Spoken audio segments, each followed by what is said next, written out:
Olá, pessoal, tudo beleza? Vamos continuar com nossos vetores. Perfeito. Então, na aula passada, nós já tivemos o primeiro contato, né, com os vetores e começamos a ter alguns insights de como a gente pode utilizar esses vetores no nosso dia a dia, né?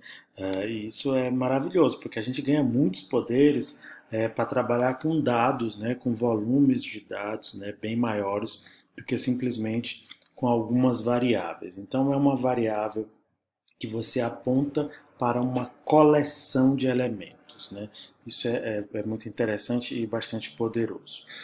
Vocês já perceberam, né, que como a nossa disciplina é bastante guiada por Python, que a materialização das listas, né, ou, aliás, a materialização dos vetores aqui em Python é por meio das listas. Então, existe um tipo de dado list, certo? Na linguagem de programação. Por isso, quando vocês estão aí até procurando, né, material no YouTube, devem fazer isso, procurando outros conteúdos, vocês vão encontrar muito Python list, né, como se fosse de fato o próprio conteúdo. E cada linguagem de programação tem a sua própria coleção de dados, tudo bem? Então nós vimos aqui como inicializar uma lista, como você pode já criar essa lista com alguns elementos. Esse link dos slides eu mando para vocês lá, né? É algo que eu costumo fazer, mas eu tirei uns recortes aqui do nosso livro, tá bom? Então você pode criar uma lista vazia, o caso que está aí no nosso terceiro exemplo, né? Um empty, uma lista vazia. E aí, mas não faz sentido, né? Mas a gente vai ver já por isso. Né? Nessa aula a gente vai ver por que a gente cria as listas, na maioria das vezes, assim. Pode criar, e também, né, as listas não são só numéricas ou só de texto ou só disso ou daquilo. As listas, na maioria das linguagens de programação, podem ter itens de qualquer tipo, certo? Podem ter item de qualquer tipo. Dá uma olhada aqui nessa lista, inclusive misturado, né? Então, o primeiro elemento dessa lista, o elemento de index 0, é uma string, o elemento de index 1 é um float, né? Um número com casas decimais, o terceiro é um inteiro, e o quarto elemento, né? Se vocês olharem bem aqui, prestem atenção, vocês vão ver que o quarto elemento é uma outra lista, né? Ou seja, dentro de uma lista eu posso inclusive botar outra lista, né? É como se você tivesse essa ilustração que eu estava imaginando com vocês nas aulas anteriores. Nós temos um caixote aqui que é dividido em diversos slots. E, inclusive, dentro desses slots você pode pegar um caixotezinho, geralmente menor, e botar ele lá para que, se ele couber, isso na parte física, né? Quando é na parte abstrata, como a gente está vendo aqui, pode ser de qualquer tamanho, mas você pode botar um outro caixote dentro de um slot, né? Então, tem toda essa liberdade. A maioria das linguagens de programação não há essa tipagem, esse rigor, tá bom? Mas quando houver, você vai criar uma coleção de dados tipada e vai dizer, essa é uma lista de alunos, essa é uma lista daquilo.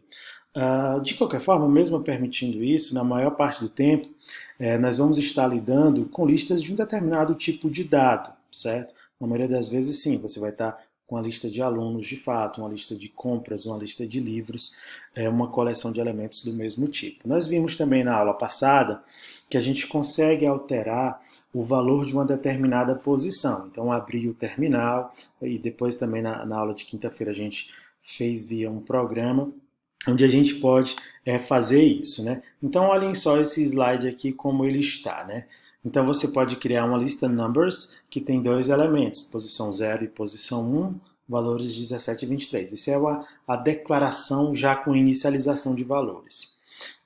Aqui na segunda, nós temos a atribuição de um elemento. Então, eu sei que a gente está bem no começo, a gente vem da matemática e a gente tenta enxergar sempre esse igual como se fosse para igualar os dois lados, né, de uma expressão numérica. Não é o caso aqui. Aqui na computação, sempre um igual significa que o lado direito, a expressão que está do lado direito, vai ser avaliada e o valor dela vai ser entregue para o lado esquerdo. Ou seja, então, aqui nessa lista, na posição 1, portanto, aqui nessa segunda posição, a gente vai atribuir o valor 5. Então, são mutáveis, a gente consegue tirar um elemento da lista. Porém, entretanto, né, fica mais adequado, a lista ela não tem os elementos de fato nela. O que ela tem é um endereçamento. Então, a lista é uma indexação para valores que estão em memória. Olha como é importante perceber isso, né? porque a gente olha muito esse lance do index, né? Index of out of range, ou seja, você está acessando um índice fora da faixa. Então a lista ela funciona como esse agregador, assim, ela traz os elementos e diz o endereço de cada um desses objetos. Então vai ser muito comum você, enquanto você estiver programando aí profissionalmente ou nos módulos mais avançados do curso, estiver fazendo uma aplicação de vendas, né, um e-commerce, você vai criar um objeto conta, tudo bonitinho, botar os atributos e vai botar essa conta, essa compra, né, ou itens de compra dentro de um carrinho, dentro de uma cesta. Então isso na verdade é referenciar. E é o que acontece, está ilustrado aqui, ó. O item 0 está apontando para a área 17, ou seja, no item 0 eu sei o endereço do valor 17. No item 1 eu sei o endereço do valor 1, 2, 3 e agora eu altero o endereço, vai para 5.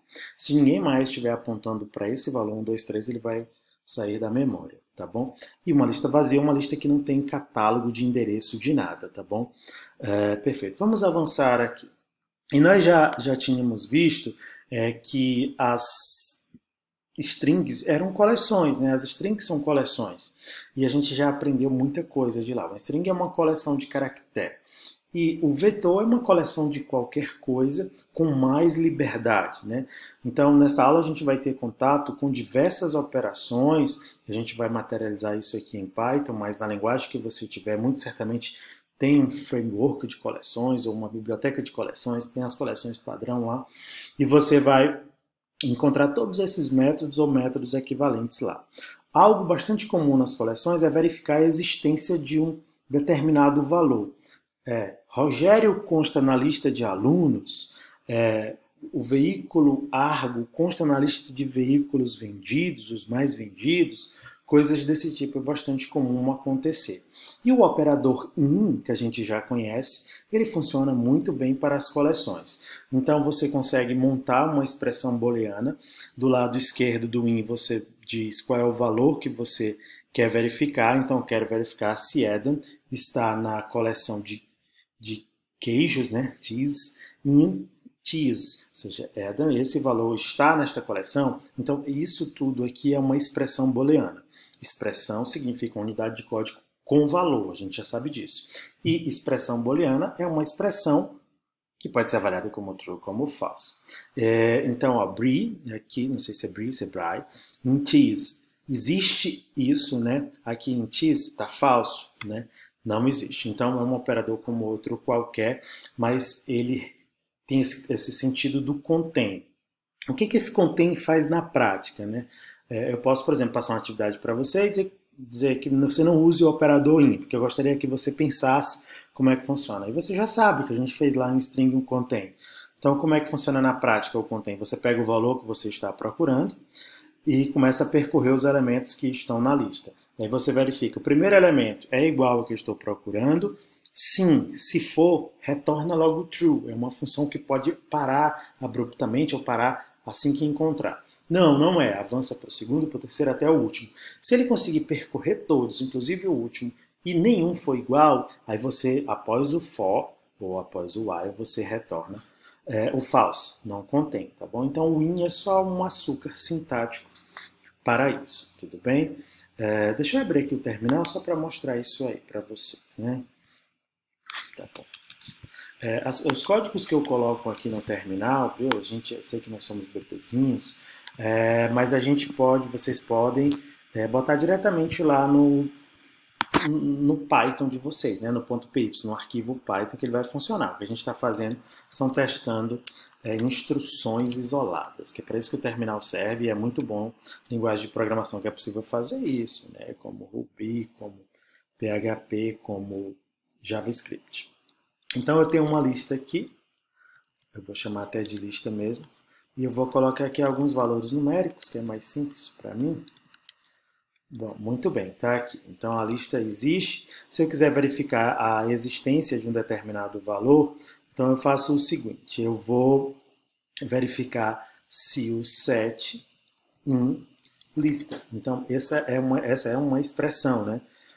E eu posso, beleza, não contém, mas eu poderia também guardar isso numa variável. Vejam só, toda expressão, ou seja, tudo aquilo que pode ser avaliado e tem um valor, pode ser atribuído numa variável, né? Beleza, está aqui, então se o seu objetivo não é mostrar, apenas ter um resultado, é falso. Agora vamos perguntar se o -1 está na lista. O resultado, né, eu sobrescrevi aqui o valor de resultado, é true, porque -1 sim está na lista, tudo bem?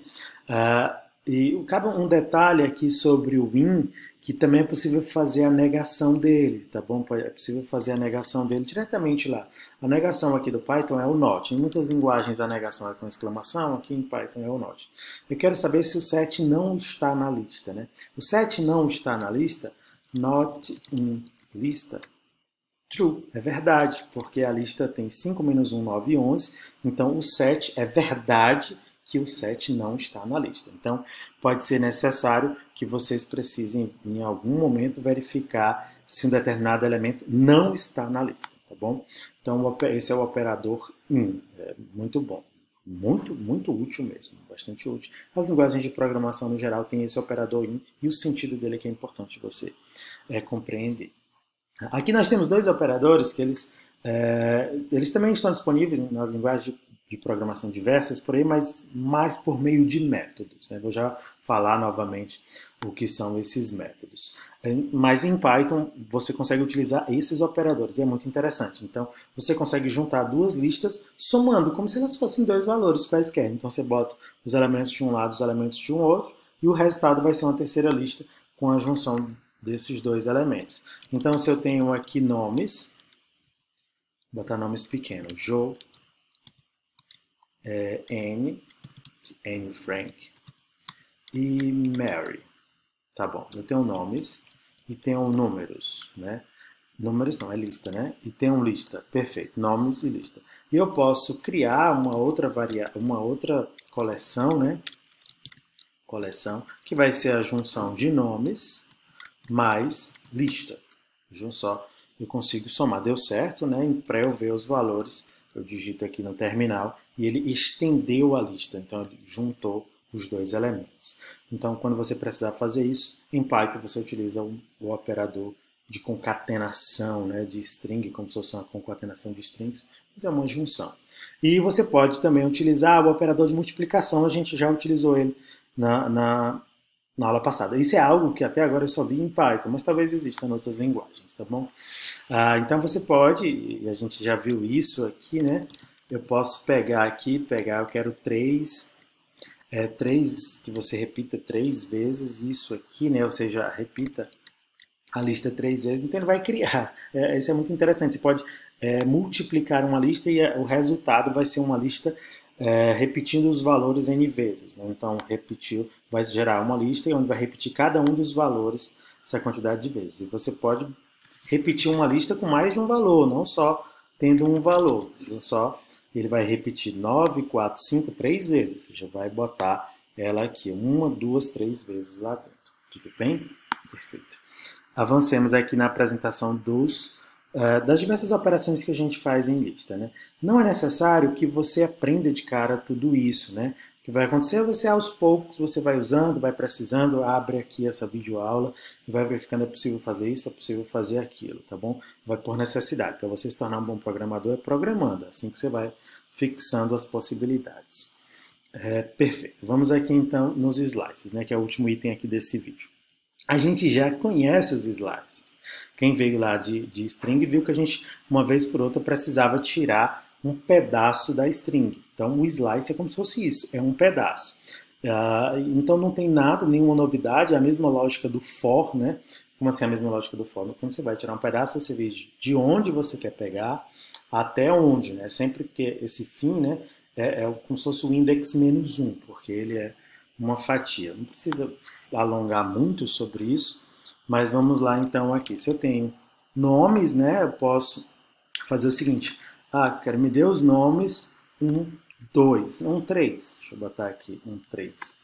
O que ele vai trazer? Perfeito. Então, a partir do index 1, né, que é, ou seja, dessa extremidade aqui, até o final. Como ele tem index 2, né, que é o último, eu botei 3 porque ele sempre vai botando aqui o início do próximo elemento. Então, é bastante útil para a gente tirar fatias, só lembrando que você pode ocultar quando você quiser do começo, olha. Do início até o index 12, tá bom?